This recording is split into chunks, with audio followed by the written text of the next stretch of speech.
آج سے 1425 سال قبل 15 ہجری کو مشرق وسطیٰ کے سیاسی حالات یکسر تبدیل ہو گئے۔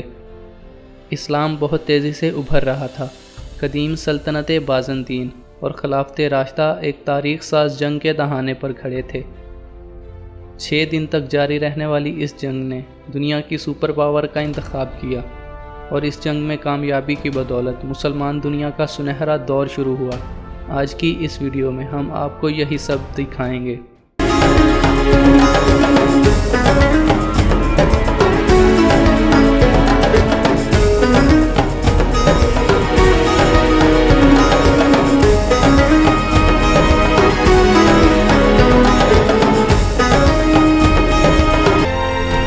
ہجری تک تقریباً سارا عربیہ خلافت کے زیر نگی اکٹھا ہو چکا تھا۔ اکثریت مسلمان ہو چکی تھی، اور اندرونی بغاوتوں کو کچلنے کے بعد حضرت ابوبکر صدیق رضی اللہ تعالیٰ عنہ نے مشرکوں کے خلاف جہاد کا اعلان کر دیا تھا۔ عراق، کویت اور اردن کے بہت سے علاقے فتح کرنے کے بعد مسلمان شام پر چڑھائی کے لیے تیار کھڑے تھے۔ 13 ہجری کو حضرت ابوبکر صدیق رضی اللہ تعالیٰ عنہ نے شام اور فلسطین پر حملے کا حکم دیا۔ ان کا منصوبہ تھا کہ سلطنت بازنطین کو 2 حصوں میں کاٹ دیا جائے، تاکہ دارالحکومت قسطنطنیہ کا مصر اور افریقہ سے زمینی راستہ ختم کر کے اس سارے علاقے کو فتح کیا جائے۔ مسلمانوں اور بازنطینیوں کی سب سے پہلی جنگ عرب اور فارس کی سرحد پر فراز کے مقام پر ہوئی، جس میں خالد بن ولید رضی اللہ تعالیٰ عنہ نے فارسی اور رومی مشترکہ فوج کو شکست دی۔ اس کے بعد عرب افواج نے فلسطین پر حملہ کیا اور داتین کے مقام پر رومیوں کو زبردست شکست دی۔ ہرکل اس پر غضبناک ہوا اور جنرل تھیوڈور کی زیر نگرانی سیزیریا میں ایک بڑی فوج بھیجی۔ حضرت خالد بن ولید رضی اللہ تعالیٰ عنہ، جو اس وقت فارس میں مہم جوئی پر تھے، اپنی فوج کے ساتھ فلسطین لوٹ آئے۔ اس کے بعد انہوں نے بصرہ کے مقام پر فارس اور روم کی متحدہ فوج کو شکست دی، جس کی سربراہی خود ہرکل کر رہا تھا۔ اس سال کی سب سے اہم جنگ اجنادین تھی، جو 634 عیسوی میں اجنادین کے مقام پر لڑی گئی۔ رومیوں کے 20,000 سپاہی مارے گئے، اور ان میں فلسطین کا دفاع کرنے کی طاقت نہ رہی، اور یروشلم کو چھوڑ کر باقی سارا فلسطین خلافت کا حصہ بن گیا۔ اسی دوران ہرکل حمص کو چھوڑ کر انطاکیہ چلا گیا اور وہاں ایک بڑی فوج اکٹھی کرنے لگا۔ وہ دریائے یرموک پر عرب فوج کو روکنا چاہتا تھا، لیکن حضرت خالد بن ولید رضی اللہ تعالیٰ عنہ نے عرب فوج کے ساتھ مل کر ایک زبردست حملہ کیا اور بصرہ اور طبریہ جیسے اہم قلعے فتح کیے۔ جب ہرکل کو اس کی خبر ملی تو اس نے دمشق کا دفاع کرنے کے لیے جنرل تھامس کی زیر نگرانی ایک بڑی فوج بھیجی۔ حضرت خالد بن ولید رضی اللہ تعالیٰ عنہ نے مارچ السفر کے مقام پر اس فوج کو شکست دی اور آگے بڑھ کر دمشق کا محاصرہ کر لیا۔ 1 مہینے کے سخت محاصرے کے بعد دمشق بھی فتح کر لیا گیا، لیکن حضرت ابوبکر صدیق رضی اللہ تعالیٰ عنہ وفات پا گئے اور مہم کو تھوڑی دیر تک روکنا پڑا۔ نئے خلیفہ حضرت عمر رضی اللہ تعالیٰ عنہ نے حضرت خالد بن ولید رضی اللہ تعالیٰ عنہ کو سپہ سالار اعظم سے نائب سپہ سالار بنا دیا، اور اس کی وجہ یہ تھی کہ مسلمانوں میں یہ باتیں عام ہونے لگی تھیں کہ فتوحات کی وجہ حضرت خالد بن ولید رضی اللہ تعالیٰ عنہ ہیں، لیکن حضرت عمر رضی اللہ تعالیٰ عنہ لوگوں کو دکھانا چاہتے تھے کہ فتح صرف اللہ کی طرف سے ہے۔ اس کے بعد کچھ عرصہ تک دونوں فریق اپنی افواج کو منظم اور مضبوط کرتے رہے۔ 16 ہجری بمطابق 636 عیسوی کو حمص کا اہم ترین شہر فتح کر لیا گیا۔ اب حلب اور انطاکیہ پر چڑھائی کی جا سکتی تھی، لیکن مسلمان افواج وہیں رک گئیں۔ ہرکل کو کافی وقت مل چکا تھا اور اس نے انطاکیہ میں تقریباً 1.5 لاکھ فوج اکٹھا کر لی تھی۔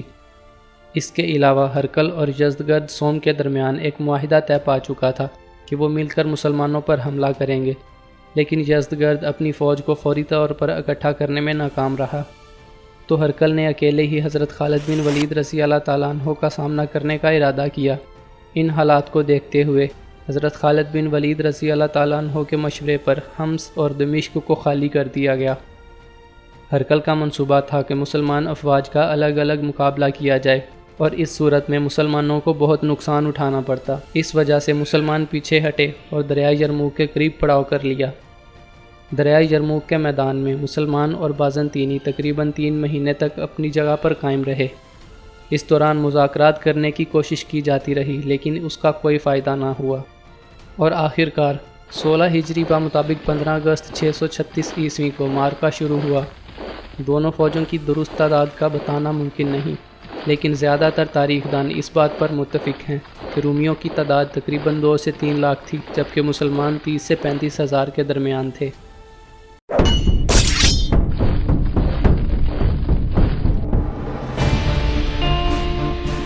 بازنطینی فوج کا سپہ سالار ایک آرمینین جنرل ویہان تھا۔ فارسی فوج سب سے آگے، آرمینیا کی پیادہ فوج درمیان میں، ویہان کی زیر نگرانی گھڑ سواروں کا سب سے بڑا دستہ بائیں جانب اور یونانی پیادہ فوج دائیں جانب موجود تھی۔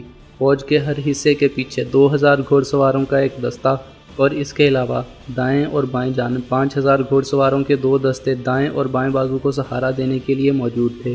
دوسری طرف حضرت خالد بن ولید رضی اللہ تعالیٰ عنہ نے پیادہ فوج کو 4 حصوں میں تقسیم کیا، جن کے پیچھے 3 گھوڑ سوار دستے تھے، اور سب سے آخر میں سب سے بڑا گھوڑ سوار دستہ تھا جس کو ریزرو کے طور پر رکھا گیا۔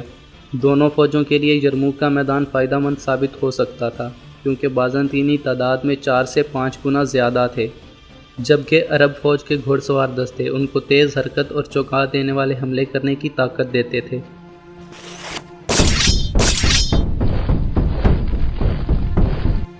دوسرے دن جب مسلمان فجر کی نماز ادا کر رہے تھے، تب رومیوں کی پیادہ فوج اور گھوڑ سوار دستوں نے پہلا حملہ کیا۔ ویہان کا منصوبہ تھا کہ مسلمانوں کے درمیان میں شدت سے حملہ کیا جائے اور دائیں اور بائیں بازو کو گھیر لیا جائے۔ کافی کوشش کرنے کے بعد رومی بائیں جانب سے مسلمانوں کو پیچھے دھکیلنے میں کامیاب رہے، لیکن مسلمان فوج نے دوبارہ حملہ کیا اور انہیں پیچھے ہٹنے پر مجبور کر دیا۔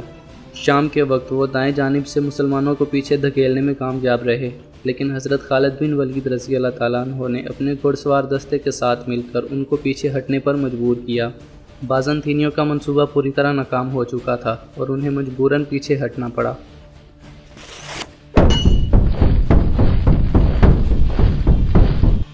تیسرا دن بھی بالکل دوسرے دن کے جیسے ہی گزرا۔ بازنطینیوں اور مسلمان دونوں کو کافی نقصان اٹھانا پڑا اور دونوں آخرکار پیچھے ہٹ گئے۔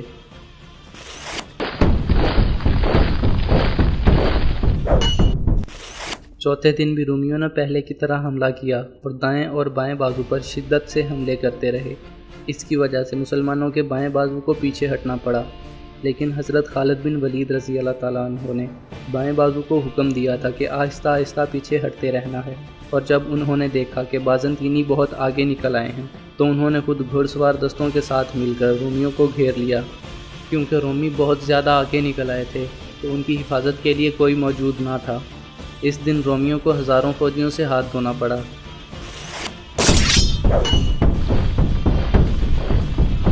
پانچویں دن ویہان نے جنگ بندی کی درخواست کی اور بہت سا مال غنیمت دینے کی پیشکش کی، لیکن حضرت خالد بن ولید رضی اللہ تعالیٰ عنہ نے اسے مسترد کر دیا اور فرمایا اب بہت دیر ہو چکی ہے۔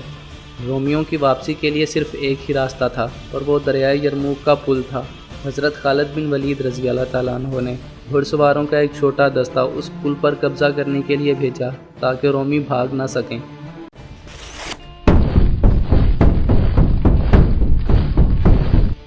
چھٹے دن حضرت خالد بن ولید رضی اللہ تعالیٰ عنہ نے سارے گھڑ سوار دستوں کو دائیں بازو میں جمع کیا۔